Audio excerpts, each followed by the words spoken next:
Title: The Mirror Doesn't Lie, the story of Carter Wells. Chapter 1: Cracked Reflection. Carter Wells didn't like mirrors. They were too honest.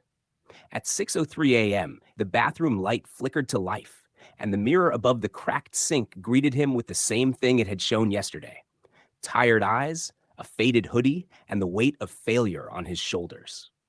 The man staring back at him looked 10 years older than 31. There was no denying it. He'd let go. The dream had faded. Once a college football star and rising fitness entrepreneur, Carter now drove a food delivery van through suburban neighborhoods in Houston, wondering if life would ever throw him a lifeline again. "Maybe I'm just not built for success," he muttered. But deep down, Carter knew that wasn't true. Chapter 2: The Fall. 4 years ago, Carter's face was on billboards: Wells Fit, grind, grow, greatness. His gym had 900 members, 3 branches, and a YouTube channel that exploded with motivation content. He was that guy. Charismatic, relatable, ruthless with discipline. Then it all unraveled. A lawsuit from a former business partner. A back injury, an ugly breakup, COVID lockdowns. Carter watched as one thing after another slipped through his fingers. Eventually, his gym shut down, subscribers disappeared, and his bank account laughed in his face every time he checked it. From front-page features to food delivery, the fall was brutal. But mindset doesn't die. It just goes quiet. Chapter 3: Unexpected Spark. It was a routine Tuesday. Carter had just dropped off tacos for an order when he noticed something odd: a sticky note on his windshield. "The way you moved, strong back, focused eyes. You don't belong in that van. You belong in the arena." No name, no context. But it felt like a punch to the gut, in a good way. Someone saw him. Not the driver, not the failure, him. That night, Carter sat on the floor of his studio apartment, surrounded by unopened mail and old dumbbells collecting dust. He made a decision, not to reclaim what was lost, but to rebuild what was possible. Chapter 4: Day 0. Carter created a new folder on his phone: Project Grindback. First task: rebuild the mind. No weights, no business plans, no social media, just mindset. He started waking up at 4:45 a.m., reading 1 book a week, cold showers, journaling like his life depended on it. He'd walk 5 miles each morning before his delivery shift, listening to old Eric Thomas and Inky Johnson speeches. He rewatched Kobe interviews, read Can't Hurt Me twice, then Atomic Habits. But it wasn't the content that changed him. It was the consistency. Day by day, Carter sharpened his blade. Nobody noticed. No one cheered. No likes. No applause. But the mirror started changing. Chapter 5: Silent Wins. By month 2, Carter had dropped 12 pounds. His eyes looked clearer, his voice steadier. The delivery van felt less like a cage and more like a classroom. He began recording voice notes to himself. Lessons learned, pain processed, breakthroughs felt. Then quietly, he started uploading them on TikTok. No name, no face. Just voice and visuals of his shoes on pavement, rain hitting his hoodie, a sunrise over concrete. He called it the Mindset Miles. The first 5 videos bombed. The 6th one hit 120,000 views overnight. Suddenly, people started commenting. "Man, I needed this today. Bro, your pain speaks truth. Who are you? I feel this in my soul." Chapter 6: Rebirth. Carter didn't celebrate.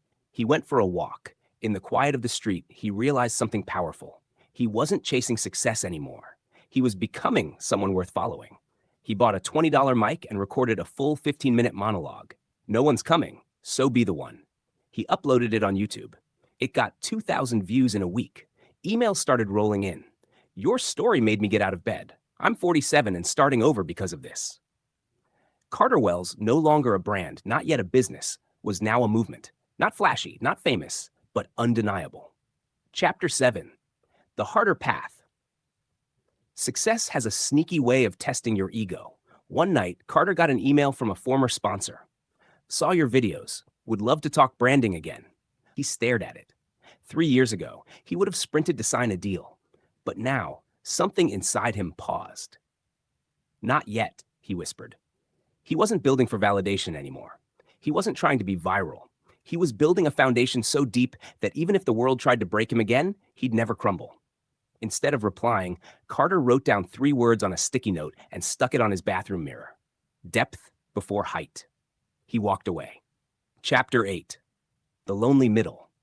The middle phase of any transformation is where most people quit. You're too far from where you began to turn back, but too far from success to see the finish line. Carter felt that fog. No trophies, no celebrations, no million views, just daily work, quiet mornings, comments from strangers, long drives.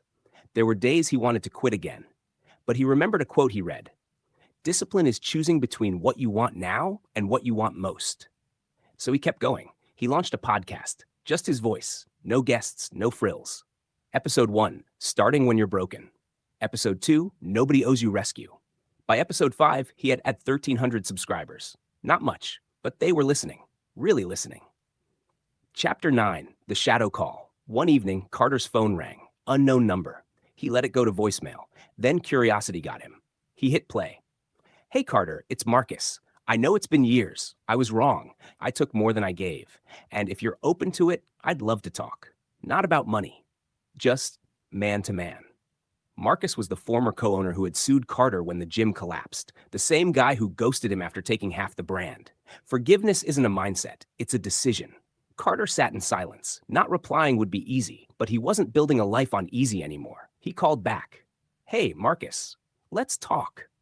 That call didn't fix the past, but it unchained his future. Chapter 10, 1,000 Steps Forward.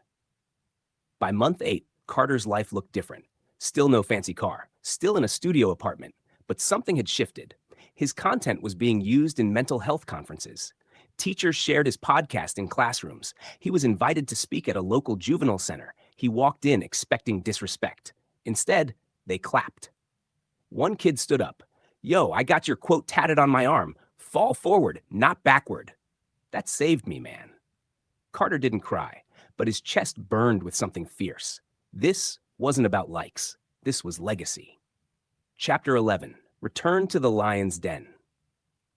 It took him a year to revisit the old gym. It was now a yoga studio. He stood in the parking lot, staring at the door where he once led 6 a.m. boot camps and late-night grind sessions.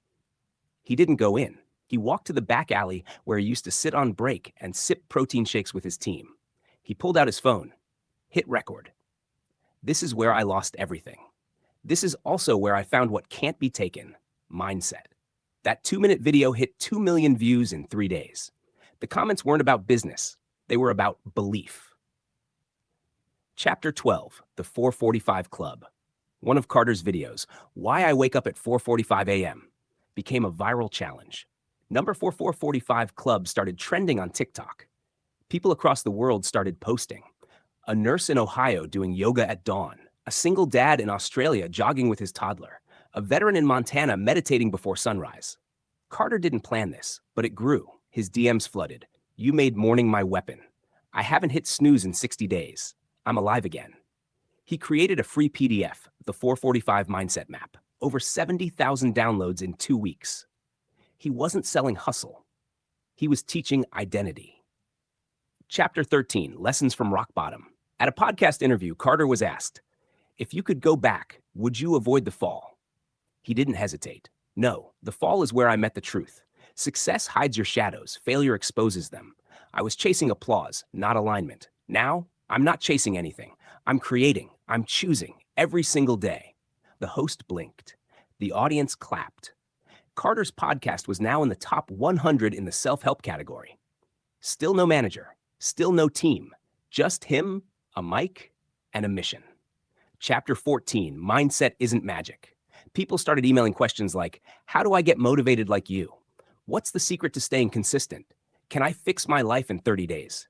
Carter decided to make a video that would crush the myth. He titled it, "Mindset Isn't Magic. It's Muscle." In it, he said, "Everyone wants motivation. I wanted it too. But motivation is a guest. Discipline is a roommate. Mindset isn't about hacks. It's about habits. I didn't change because I found a new routine. I changed because I got sick of lying to myself." It hit home. 8 million views. People reposted clips, quoted lines, stitched their own progress videos. Mindset had gone mainstream. Chapter 15, The Mirror Now Smiles. One morning, 4:45 a.m., Carter walked into his bathroom and flipped on the light. Same cracked mirror. But for the first time in years, he smiled. Not because he made it, but because he didn't break. He wrote on the mirror with a Sharpie, "You're not done. but you're different. And that was enough.